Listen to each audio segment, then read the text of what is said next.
What's up, everybody? This is Jeremiah, and today I'm going to be reacting to the video Unavoidable Childhood Experiences by Wordy. This is the first time I'm reacting to this video, and it's just great.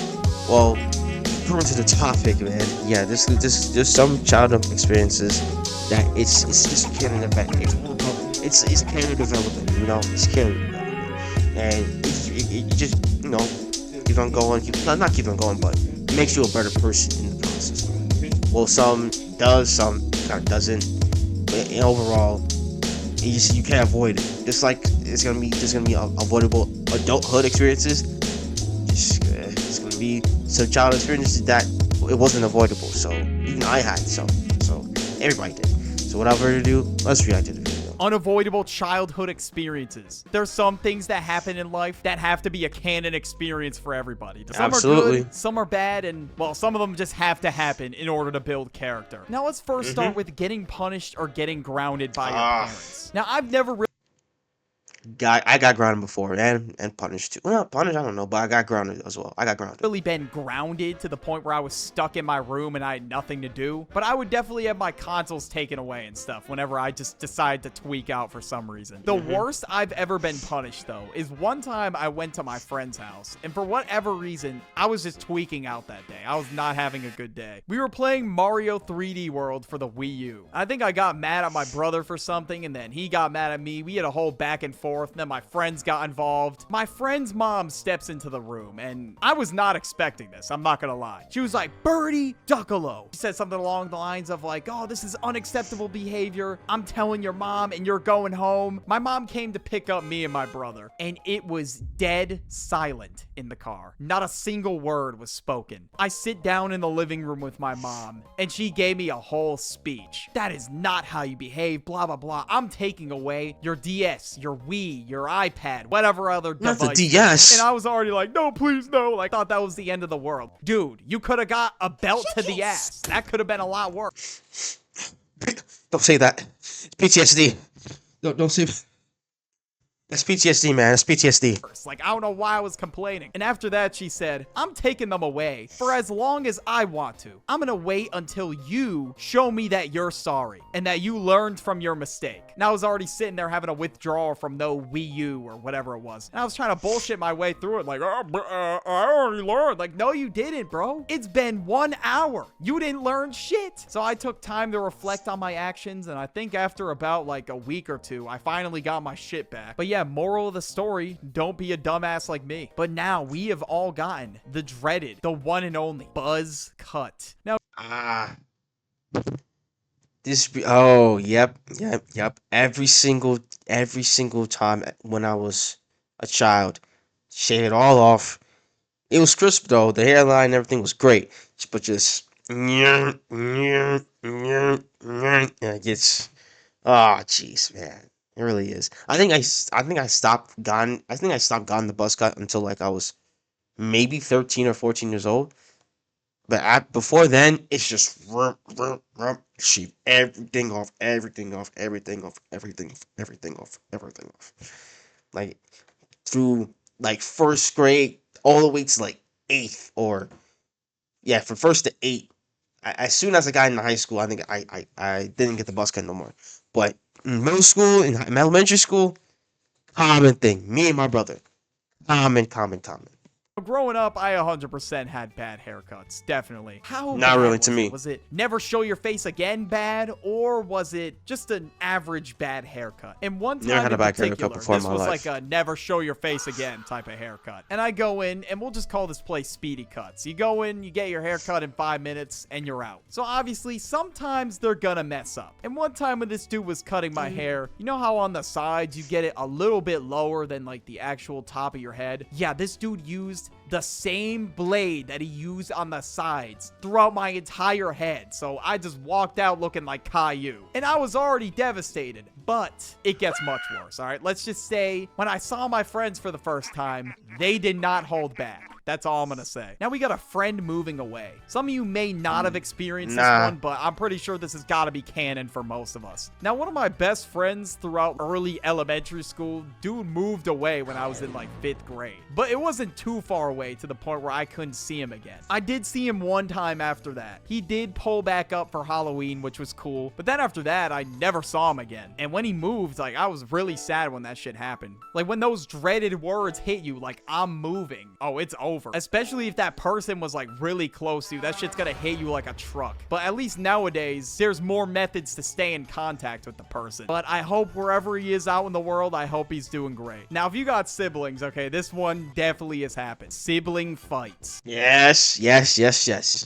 Me with my younger brother, me with my older sister, and me with my younger sister. Constantly, we all fought each other. It's a common thing. Really, it's a common thing.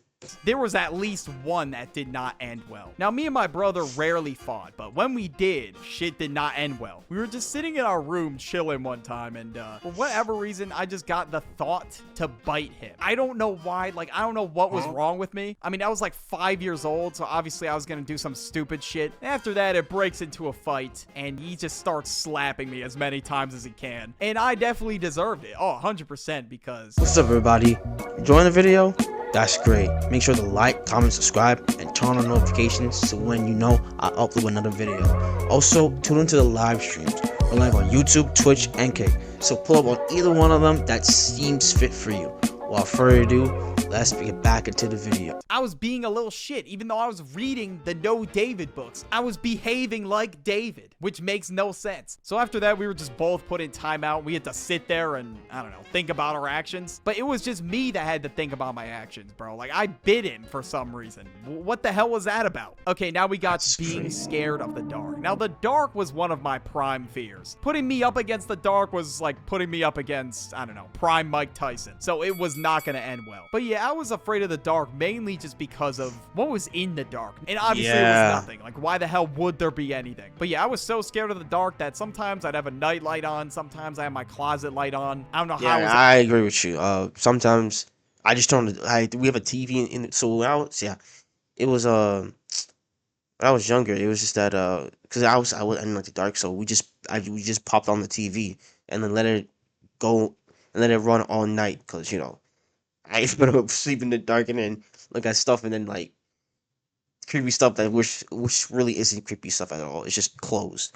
To be honest with you, but yeah, I use the TV as a nightlight, to be honest with you. Able to sleep with that blaring in my face. And one thing that really did scare me a lot when I was a kid was FNAF. But I still played it regardless. And sometimes I would play it at night, like a couple hours before I would go to sleep. Like, at this point, I'm just asking to be left awake at night. Well, let's move on to something good, though. Your very first console. Now, yes, sir. And guess what? It was the Wii. Now, my first console was the Wii. Now, I remember my mom took me and my brother to the store, and we bought the Wii for my dad's birthday. Okay, I don't know why I'm saying we, acting like we as a collective bought it. Okay, no, we did not, bro. I pitched in like $1. Now, I did not know what this thing was capable of. I did not know the amount of peak games it had on it. I was just unaware. But then, when I played Mario Kart for the first time, my mind was blown that you could use motion controls to steer the car. You didn't put the remote in a little steering wheel. I was racing with my brother, doing whatever. But let's just say after that, I never got off the damn thing. I'm sure some of you had an Xbox 360 or PS3, and I never had either of those for whatever reason. So it might shock some of you, but I never played Black Ops 2. I mean, unless it was at a friend's house, or if it was at my older cousin's house or something. And also GTA, bro. I never played any of the GTA games. Same. I didn't play it. Yeah. I played GTA 5. But next we got something, okay, that I think everybody can agree was very devastating to find out about. Santa. We had to find out one day. And the day I found out, my teacher just straight up said it. And I was like, there's no way my parents were lying. I mean,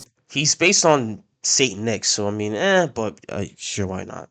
Just in straight up denial. But there was one thing that I failed to realize, though. They've also told me so many other fucking lies. Like, what the hell was the summer fairy? Apparently, they told me that there was a fairy that came and took all my summer clothes and would take them away until summer was back. I genuinely do not know how I fell for that that shit. So I knew like the Tooth Fairy was fake, the Easter Bunny was fake. I knew all that was fake. But when it came to Santa though, I was just in denial. I was just at a loss of words. Like I just couldn't believe it. But after like a day, I got over it. It was fine. Okay, my spoiled ass only cared whether or not I was getting presents. That was it. Getting picked on. There was just that one dude that always picked on everybody. Now, I didn't really have like a bully per se, but sometimes I would just get roasted. And I'm sure a lot of you remember there was a phase in my life where I was very chubby and my favorite snack was Oreo Cakesters. So let's just say once again, people did not hold back. Well, in some cases. I'll just give an example. One time, some kid told me that apparently my friend called me fat or something. So I just sat in my car for 2 hours and just cried when I got home. And it was to the point where my dad had to go get me out of the car and ask me what was wrong. And I was like, oh, my friend called me fat. I don't know why I couldn't just get over it, bro. It really wasn't that serious. Wasn't that deep. It's not like I was getting relentlessly bullied. This dude literally just called me fat and I was having a 3-hour crash out over it. Okay, we gotta talk about 2012. Now, if you grew up around the time I did, you definitely heard about this. A kid literally told me that the world was gonna end, and I somehow believed it. He just said it so casually. I guess people were saying the world was gonna end on like December 21st because of something to do with the Mayan calendar. I don't really know the exact reason, but I should not have tweaked out and been like, oh my god, wait, what if the world actually does end tomorrow? Like, I shouldn't even gave that thought any room to linger in my head. And then I remember talking to my mom about it, and she said nothing's gonna happen today. It's all just speculation. And I went to sleep, you know, I was a little nervous, but then I woke up and I was like, oh my god, no way, I'm alive. Like, no shit, bro. Okay, next we have getting lost in a store. Oh, you did. Ooh. That's an experience that I know too well. Constantly. Not a lot, but a few times. One in Barnes and Nobles. I think one in a clothes store. And some other instances, but the one in Barnes and Noble's one, I can't tell you that one because that one is that one got the police involved. No joke. So too far in deep. So too far in deep. But this, it's close to home. Normally, whenever I would get lost in a store, it was my own fault. I would always stop and look at things on the shelves that I wanted, of course. One time I was staring at Zoo Pals plates and my parents just teleported to the other side of the store. And I somehow found them, okay? I didn't have to get called on the intercom. I'm sure a lot of you have been before. And there was one time I got lost in like this big ass mall. And it's kind of my own fault because while my mom was looking at dresses, my dumbass just went to go look all over the store and rip buttons off shirts and shit. I was definitely in the runner-up for No David 2.0. And after about 10 minutes, my mom found me and was extremely pissed off at me. And when she found out I had buttons from a bunch of random shirts, oh, it was game over. She made me go in and return the buttons. I mean, it was a good life lesson. I can't even lie. I was an asshole. Having parents with high expectations. Whether your parents want you to be a doctor or they want you to get straight A's in school, whatever the case is, I mean, they just want to see you succeed, but sometimes they kind of push you a little bit too much. I should not have been so devastated over a C+,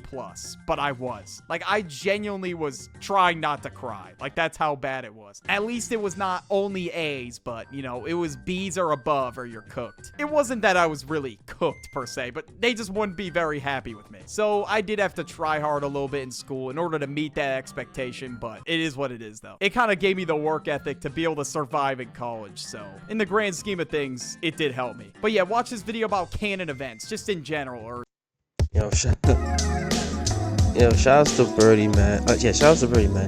These experiences, some of them do hit home though. Some of them do hit home, especially the getting lost in the store. It really does, you know, hit you there in that core memory, and core memory as well. Like, dang, I did some dumb stuff back when I was a kid, man. No joke, really did. I really did. Yeah, it was something, alright? It was something. Rememberable? Laugh. You can laugh. Yeah, memorable that the whole family can enjoy laughing at, but it was dumb at the same time, though. But again, shouts to Birdie for the, the video. The original video link in the description down below. Follow me on all the socials. With all being said, this is Jeremiah. God bless you. Jesus loves you. Repent and be saved. I'm out.